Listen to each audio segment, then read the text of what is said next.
율법은 진단, 복음은 치료라는 제목으로 하나님 말씀 증거하도록 하겠습니다.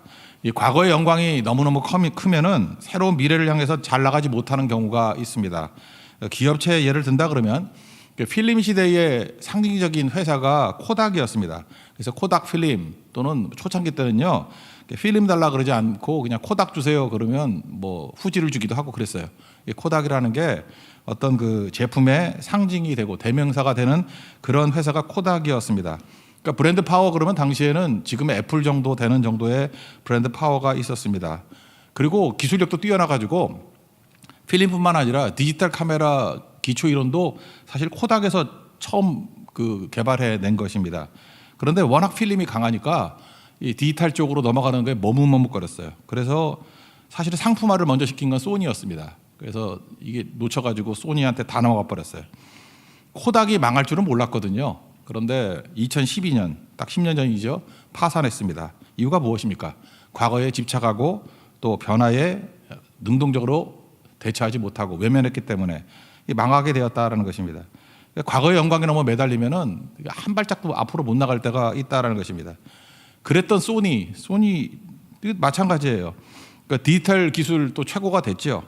우리 한 15년, 20년 전만 해도 일본 뭐 가면은요, 그 디지털 카메라 사오고 그랬습니다. 뭐 이렇게 밥솥 사오는 사람도 있었고 그랬는데 지금 뭐 아무것도 사는 사람 없었죠.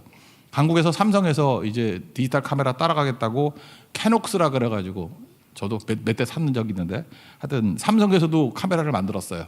그래서 기술력은 거의 따라갔는데 브랜드 파워에서 떨어져가지고 아무리 해도 안 되는 거예요. 일본 5대 기업, 그 다음에 삼성 정도 뭐 이렇게 덤으로 주는 제품 같이 도저히 안 되었다고요. 삼성이 참 생각을 잘했죠. 기술력은 뛰어난데 브랜드 파워에서 안 된다. 그래서 그냥 없어버렸어요. 저는 삼성 카메라 없어져가지고 저거 왜 저러나 그랬더니 그 모든 사업부를 휴대폰 사업부로 다 집어넣어버린 거예요. 그래서 이제 디지털 카메라 안 한다. 휴대폰 안에 디지털 카메라만큼의 성능을 집어넣겠다. 그래서 지금 이렇게 된 거예요. 여러분 삼성 카메라 들고 다니는 사람 없잖아요. 휴대폰에 다 되죠. 지금도 제가 들리는 휴대폰 이거 웬만한 뭐 옛날 디지털 카메라보다 훨씬 나은 그런 화상을 보이고 있습니다. 그래서 결국은 소니가 뭐 휴대폰 쪽에 머뭇거리다가 망한 거죠. 그 정도면 그죠? 다 무너지게 되었다는 것입니다. 거기 또 이유가 뭐예요? 과거 영광에 집착이 있기 때문에. 코닥이 무너진 것도 과거 영광, 소니가 이렇게 머뭇거린 것도 과거 영광에 집착이 있기 때문에 그렇다. 지금 율법주의 얘기인데 율법주의자들의 모습이 딱 코닥하고 소니하고 똑같은 모습을 보이더라는 것입니다. 예수님이 오셨죠. 우리에게 십자가와 부활의 복음을 주셨습니다. 이제는 모든 걸 다 해결했잖아요.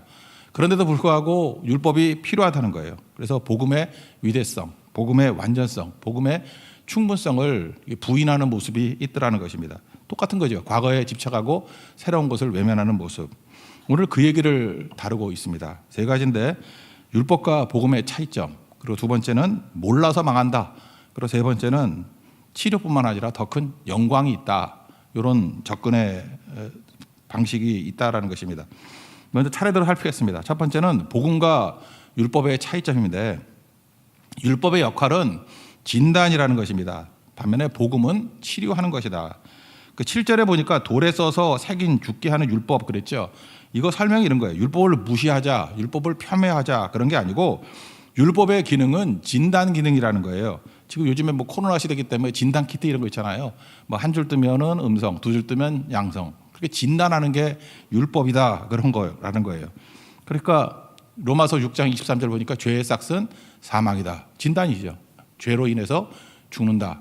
또 야고보서 1장 15절 보니까 욕심이 잉태하여 죄를 낳고 죄가 장성하여 사망을 낳느니라. 이게 뭐예요? 진단이죠. 진단이 무슨 힘이 있습니까? 진단으로 끝나는 거지.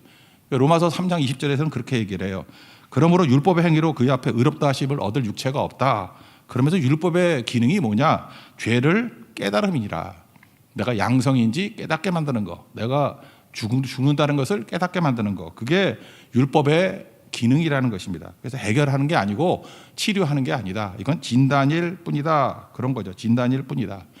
그러니까 진짜 중요한 건 뭐예요? 진단 플러스 치료가 있어야죠. 치료제. 지금도 뭐 이렇게 진단 키트 있으면 뭐 할 겁니까? 지금 코로나도 문제가 되는 게 치료약이 나와야 되는 거 아니에요? 그 람데시비르 그거 갖고 치료되나? 요즘에는 뭐 팍스로비드 치료가 되나요? 뭐 완전하게 치료가 된다 그러면 뭐 검사할 거 하나도 없잖아요. 그냥 걸려도 먹으면 다 난다 그러는데 이거 확실한 것 같지 않지 아직도. 예, 그러니까 문제가 되는 거죠. 진단 플러스 치료가 반드시 있어야 된다라는 것입니다. 진단이 아니라 치료제가 나올 때 비로소 그걸 이겨냈다 그렇게 얘기할 수 있는 거 아니에요. 복음은 치료제라는 거예요. 옛날에 의학 발전 단계 가운데 그런 게 있습니다. 관습적으로 알게 된 게 있어요. 의사보다도 이렇게 일상생활에서도 아는 게 많아요. 그래서 잠깐만 떠들고 다녀야 돼요. 뭐 이렇게 교과가 있으면은 잠깐만 얘기를 해줘야 돼요. 그러면은 거기서 인사이트를 얻어가지고 연결이 될 때가 있다고. 마부들 있죠. 마국간에 있는 말들이 상처를 많이 입잖아요. 뭐 전쟁을 안 한다 할지라도 이렇게 타고 다니다가 이렇게 상처 입을 때가 많이 있지 않습니까? 근데 이상한 일이 벌어졌어요. 말이 상처를 입었는데 이렇게 안장이라 그러죠. 안장에 곰팡이가 낀 안장을 이렇게 올려놓은 말들은 치료가 빠르다는 것을 알게 됐어요. 그러니까 마부들이 교관을 하는데 왠지는 모르죠. 그래서 자기들 가운데 그렇게 쭉 퍼져 다니다가 심한 상처가 있으면 곰팡이 낀 안장을 올려놔라. 그러면 낫는다. 뭐 이런 게 있었대요. 이걸 좀 의사들이 알았으면 빨리빨리 개발을 할 건데. 그 똑같은 원리가 있었죠. 플레밍이라고. 그죠? 이 사람은 되게 어수선한 사람이에요. 이렇게 정신이 없는 의사였는데 여름철에 휴가를 가려고 그러는데 연구를 했던 게 포도당 구균 배양하는 연구를 했답니다. 근데 그걸 갖다가 배양기에 집어넣어야 되는데 놀러 가기 바빠가지고 그냥 바깥에 탁자 위에다가 두고 가버렸대요. 근데 그 아래층에서 뭘 연구를 해요? 알레르기 백신 연구하는 팀이 있었대요. 거기서 푸른 곰팡이균이 이렇게 날라와가지고 그 위에 올라갔다는 거죠.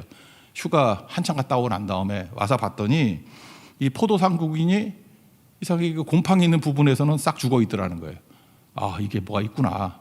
곰팡이가 균을 죽이는구나. 이걸 깨닫게 된 거죠. 그래서 페니실린 개발한 거 아닙니까? 이 페니실린은 사실은 부작용도 많지만 어찌 보면은 치료제로서 이 감염되는 거, 이 세균을 죽일 수 있는 치료제로서 첫 번째죠. 혁신적인 거 아니에요? 지금 뭐 좋은 것도 엄청나게 많이 나왔지만, 그죠? 이런 치료제가 나와야 이기는 거죠. 2차 대전 때 사실 페니실린이 죽어가는 사람 뭐 엄청 살렸다 그러지 않습니까? 물론 부작용도 있지만 살린 사람이 더 많죠. 그런 일들이 벌어지게 됐다는 거예요. 그러니까 굳이 말한다 그러면 복음은 페니실린 같이 치료제라는 거예요. 율법이 진단이라 그러면 복음은 치료다. 우리 죄에 대해서 치료하는 거죠. 기독교만 죄에 대해서 마음껏 말하잖아요. 이유가 뭐예요? 치료할 수 있기 때문에, 죄 해결할 수 있기 때문에, 예수님의 보혈의 피로 인해서 죄 문제가 해결되기 때문에, 죽음의 문제에 대해서 우린 자신 있게 얘기하죠. 이유가 뭐예요? 죽음이 끝이 아니기 때문에, 영생이 있기 때문에, 그죠? 예수 믿으면 그죠? 눈 떠서 이 세상에만 예배드리고 눈 떠서 예수님의 천국에 온 거기 때문에 그 의로움이잖아요. 의로움. 그것을 주는 치료제가 있기 때문에 우리는 자신 있게 얘기할 수 있게 된다는 것입니다. 그래서 오늘 본문의 얘기가 그거예요. 믿게 하는 사역. 이게 구원 사역이거든요. 그걸 의의 직분 또는 영의 직분, 성령의 직분 이렇게 얘기를 합니다. 이게 복음이라는 거예요. 이것은 우리를 살리는 힘이 있다. 뭐 이게 율법과 복음의 차이점 그런 겁니다. 더 설명 안 해도 되겠죠. 7절, 8절 읽겠습니다. 시작. 돌에 써서 새긴 죽게 하는 율법 조문의 직분도 영광이 있어 이스라엘 자손들은 모세의 얼굴에 없어질 영광 때문에도 그 얼굴을 주목하지 못하였거든. 하물며 영의 직분은 더욱 영광이 있지 아니하겠느냐. 이게 복음과 율법의 차이점을 말하고 있다라는 것입니다. 아까 조금 더 부연 설명한다고 하면 로마서 3장 20절에 율법은 죄를 깨닫게 한다 그랬죠. 그 다음 21절에 이런 말씀이 있어요. 율법에 한 의가 나타났다. 율법과 선지자들에게 증거를 받은 것이다. 그게 바로 뭐냐 하면 예수 그리스도를 믿음으로 말미암아 모든 믿는 자들에게 임하는 하나님의 의다.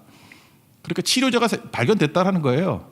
그러니까 율법이 진단이라 그러면 예수님이 치료자가 되어서 한 의로서 우리를 건져 주신다. 그리스도 예수 안에 있는 속량으로 말미암아 하나님의 은혜로 값없이 의롭다 하심을 얻게 되었다. 구원받게 되었다.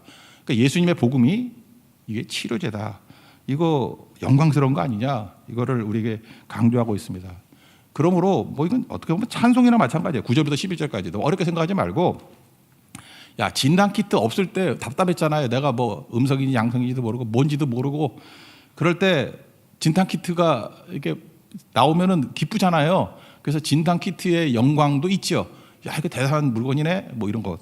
그렇지만 더 큰 영광은 뭐예요? 치료제의 영광이죠. 그러니까 율법은 우리가 죄가 어떤 건지를 보여주는 진단이라 그러면 그것도 영광스럽죠. 근데 치료제의 영광이 야 진단의 영광하고 비교할 수 있겠느냐 그런 거죠. 말도 안 된다. 그래서 그 영광이 더 크다 그런 걸 설명하고 있습니다. 그런 식으로 본다 그러면 뭐 어렵지 않겠네요. 9절부터 11절까지 그 내용입니다. 읽겠습니다. 시작. 정죄의 직분도 영광이 있은즉 의의 직분은 영광이 더욱 넘치리라. 영광되었던 것이 더 큰 영광으로 말미암아 이에 영광될 것이 없으나 없어질 것도 영광으로 말미암았은즉 길이 있을 것은 더욱 영광 가운데 있느니라. 뭐 말이 빌빌 꼬여서 그렇지 그 얘기입니다. 그러니까 복음의 영광이 훨씬 더 큰 것이다. 두 번째 파트인데 몰라서 망한다라는 것입니다. 그래 지금까지 얘기 뭐 이걸로 끝나면 얼마나 좋겠어요. 근데 치료제가 나왔다라는 것을 알면은 치료제 뭐 그 치료하면 낫잖아요. 근데 이거 속이는 경우가 있죠. 이걸 모르고 죽을 수 있죠. 백날 있어도 뭐 약이 있는데 약 안 먹으면 죽잖아요. 그죠? 치료 못 받으면 죽는 거 아니겠어요? 로이드 존스 목사님이 그런 얘기를 했어요. 인간사의 대부분의 문제는 몰라서 생기는 문제라고. 말씀을 깨닫지 못해서 몰라서 생기는 문제라고. 지금도 많은 사람들이 예수님 때문에 구원받을 수 있다는 거, 이 치료제가 나왔는데 몰라서 지옥 가잖아요. 안 그렇습니까? 다 몰라서 지옥 가잖아요. 몰라서 망한다는 거예요. 몰라서. 그래서 치료제 있다 이게 중요한 게 아니라 알아야 된다는 거죠. 가짜들의 특징이 뭐죠? 안 알려주는 거죠. 왜? 마귀가 할 수만 있으면 예수님의 치료제 나왔다는 것을 안 알려주라 그래요. 그래서 지옥 다 보내려고. 그 마귀 계책이죠. 남북 전쟁이 있을 때 미국에서 노예제도가 폐기되지 않았습니까? 근데 실제예요. 남부에 고립되어 있는 그런 농장 같은 데서는요, 노예 해방됐다는 것을 안 알려줬대요. 거의 뭐 40년, 50년 동안. 그러니까 폐쇄돼가지고 나쁜 놈들이죠. 그러니까 그때마다 노예가 해방됐다는 걸 알려주는 전도자들이 있었대잖아요. 막 숨어 들어가가지고, 야, 노예제도 없어졌어. 해방된 거야. 저거 니네 나쁜 놈들이야. 그래서 해방시키는 그런 것들, 뭐 영화도 나오고 그러잖아요. 숨겨져 있는 일이 있다라는 것입니다. 그러니까 우리가 할 일이 뭐죠?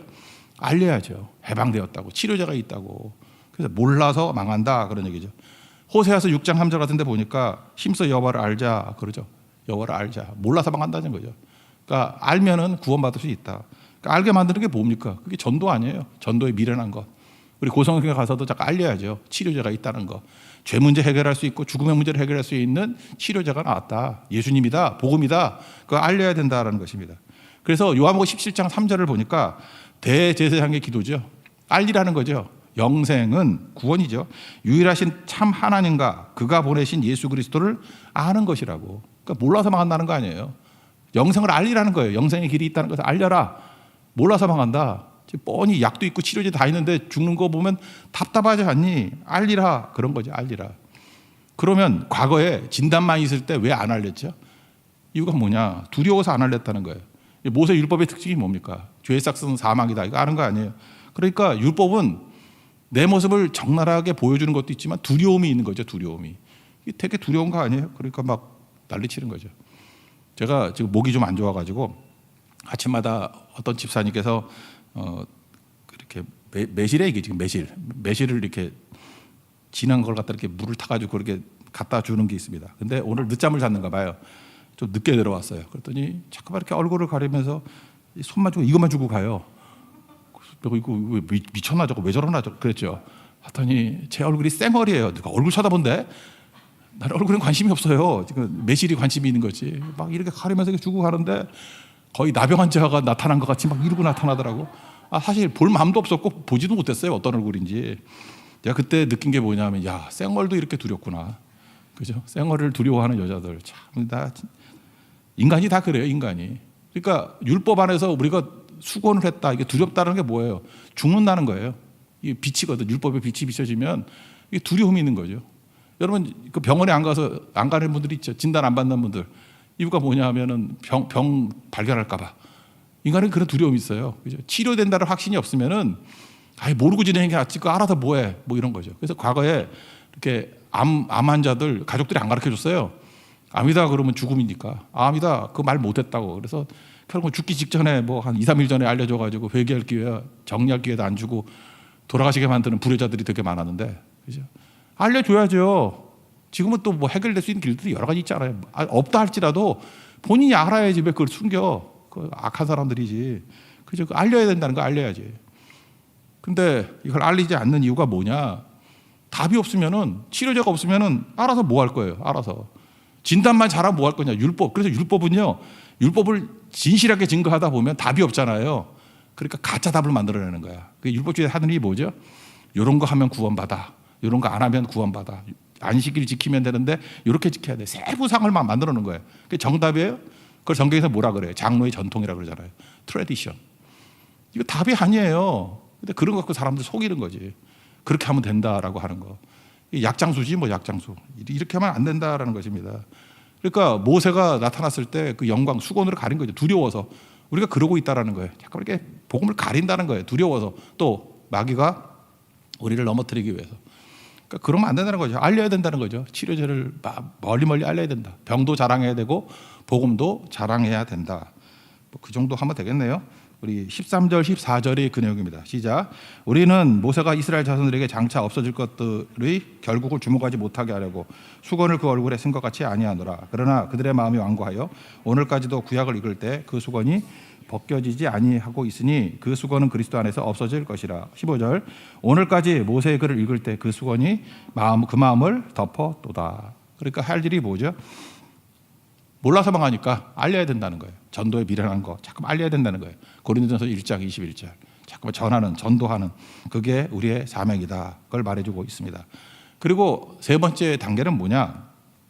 예수님은 치료제일 뿐만 아니라 예수님께 가까이 가면은 수건 벗고 예수님께 가까이 가면은 오히려 영광이 임하게 된다. 그런 뜻이라는 것입니다. 그러니까 우리가 가까이 못 갔던 이유가 뭐예요? 두려워서. 그리고 구약에 보세요. 하나님의 임재가 두렵죠. 그래서 하나님의 임재 없게 해주세요 그러잖아요.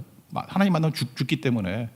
그래서 하나님의 임재가 있는 곳이 지성소인데 지성소에도 이렇게 휘장이 가려져 있었죠. 1년에 한 번 대속죄일 그래가지고 대제사장이 한 번 들어갔어요. 대제사장이 죄를 지면은 거기서 죽었어요. 그래서 이렇게 방울 달고 들어가잖아. 끌어내려고 들어가면 다 죽으니까. 그러니까 하나님의 임재가 기쁨이 아니라 죽음이었다고요. 그러니까 두렵죠. 두려워서 못 갔는데 이제 예수님으로 말미암아 그 두려움이 사라지게 된 거죠. 그 이유가 뭡니까? 휘장이 찢어졌다. 그 휘장이 위로부터 아래로 찢어졌다. 휘장 여러분 그 천이 그 7겹이거든.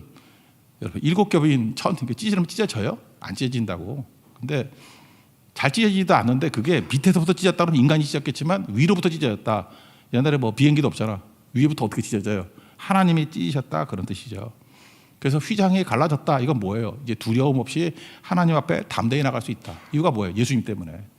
그러니까 복음은 두려움이 아니라 치료제이기 때문에 영광이기 때문에 하나님 앞에 나갈 수 있는 길을 예수님이 열어주셨다. 그 영광이라는 거예요. 그 영광. 영광이 두려움이 아니라 영광으로 변화가 되는 존재가 되었다.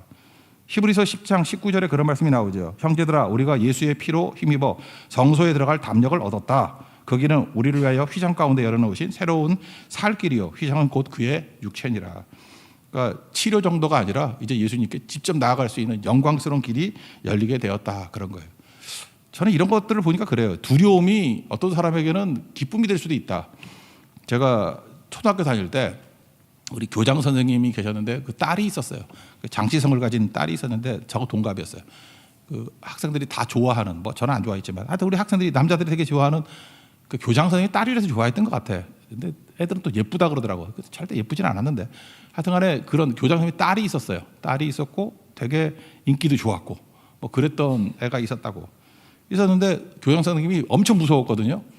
선생님은 무서운데 그 딸이 가면은 진짜 아빠 얼굴 하면서 막 좋아서 미치는 거야. 그러니까 우린 두 가지로 충격을 받았어요. 저렇게 무서운 선생님이 자기 딸 앞에서는 저렇게 또 자상한 아빠가 돼버리고 저렇게 좋아하고 그러는구나.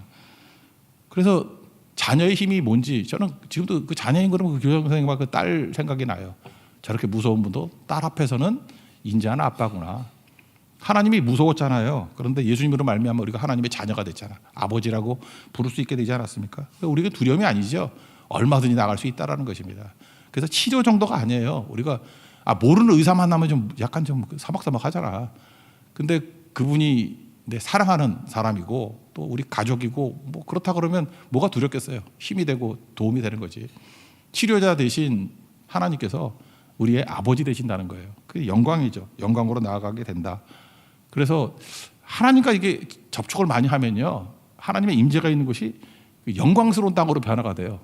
우리는 치료에서 머무르는 게 아니라고, 이 땅에서 우리는 치료받았다, 구원받았다로 끝나는 게 아니라 영광스러운 존재로 살아가야 된다, 그런 얘기예요. 어떻게 하면 영광스러운 존재가 되냐?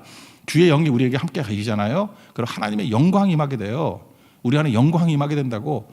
그래서 우리 창세기 얘기했잖아요. 그 28장에 보면 루스라는 길이 아니다라고는 허접한 땅이 하나님의 임재가 있으니까 베델, 하나님의 집이 되고, 35장에 다시 돌아왔더니만 엘 베델, 그죠? 베델의 하나님이라고 하는 더 영광스러운 장소로 변화가 된 거죠. 우리가 치료로 끝나는 게 아니라 영광으로 가야 된다는 거예요. 영광으로. 그래서 여러분들은 1차적으로는 치료하는 일을 하셔야 돼요. 근데 2차적으로는 뭐냐면 하나님의 영광을 보여주는 사역이 돼야 된다는 거예요. 영광에서 영광으로. 영광은 더 큰 영광으로 이끌어간다. 최고의 영광은 예배겠죠. 이번 고성교회 가서도 많은 영혼들을 구원시키고 하나님 앞에서 치료제가 있다는 것을 알려주고 그 다음에 영광을 보게 만들어야 됩니다. 자녀의 영광, 하나님 백성들의 영광. 그러면 영광에서 영광으로 이르는 놀라운 일이 벌어지게 된다는 것입니다. 이제 수건이 필요 없어요. 악한 마귀가 수건 갖고 장난치는데 그게 아니고 두려운 하나님이 아니라 아버지로서의 하나님, 아버지로서의 하나님이 아니라 자녀의 영광, 아버지 영광을 누리는 자녀로서의 영광을 누리는 거기까지 가야 된다. 이걸 우리에게 말해주고 있다라는 것입니다. 요즘에 언택트 시대라 그러잖아요. 전염병으로. 사람과 만나지 않는 게 좋은 거죠. 하나님과 만날 수 있는 자리 아니에요. 홀로 있을 때, 야곱이 홀로 있을 때 베델이 됐고 야곱이 홀로 있을 때 엘베델이 됐다는 거 잊지 마시고 우리도 하나님 앞에서 홀로 그 자리 하나님 임재를 통해서 영광의 자리로 만들 수 있는 베델과 엘베델의 자리로 만들 수 있는 우리 하나님의 거룩한 종 되기를 바랍니다. 마지막 이 구절 읽고 마치겠습니다. 17절, 18절 읽겠습니다. 시작. 주는 영이시니 주의 영이 계신 곳에는 자유가 있느니라. 우리가 다 수거를 벗은 얼굴로 거울을 보는 것 같이 주의 영광을 보매 그와 같은 형상으로 변화하여 영광에서 영광에 이르니 곧 주의 영이 영으로 말미암음이니라. 하나님의 영이 임하는 자리에 영광이 임하게 된다. 이 영광이 우리의 삶의 한 부분이 되는 역사가 나타나는 하나님의 종들 되길 바랍니다. 정리하면 율법과 복음의 관계, 율법은 진단, 복음은 치료. 두 번째, 치료제가 있는데도 불구하고 몰라서 망한다. 그러니까 치료제 있다라고 자꾸만 외쳐야 되는 거죠. 자꾸만 전도에 미련한 거예요. 전도에 미련한 것으로 많은 영혼들을 건지게 만드는 거. 우리 약이 있는데도 불구하고 모르고 죽는 사람들 놔두면 우리 책임이죠. 우리가 지금 치료제를 줬잖아요. 왜 말하지 않겠냐고. 말해야 된다는 거예요. 세 번째 단계, 치료로 끝나는 게 아니죠. 뭐 병 들었다가 건강하게 됐다, 죄 문제 해결됐다 끝나는 게 아니라 더 나아가는 우리 하나님 아버지의 자녀들입니다. 이 세상이 전혀 모르는 영광을 보여주는 능력의 종이 돼야 된다는 거예요. 영광, 하나님의 임재 속에 있습니다. 예배 속에 있습니다. 영광 보면 사람 다 미칩니다. 돌아갑니다. 절대로 옛 생활로 돌아갈 수가 없어요. 영광을 본 사람은 영광 속에 나아갈 수밖에 없다라는 거예요. 영광스러운 교회, 영광스러운 성도가 되는 축복이 임하기를 기원합니다. 자리에서 일어나겠습니다. 말씀 앞에서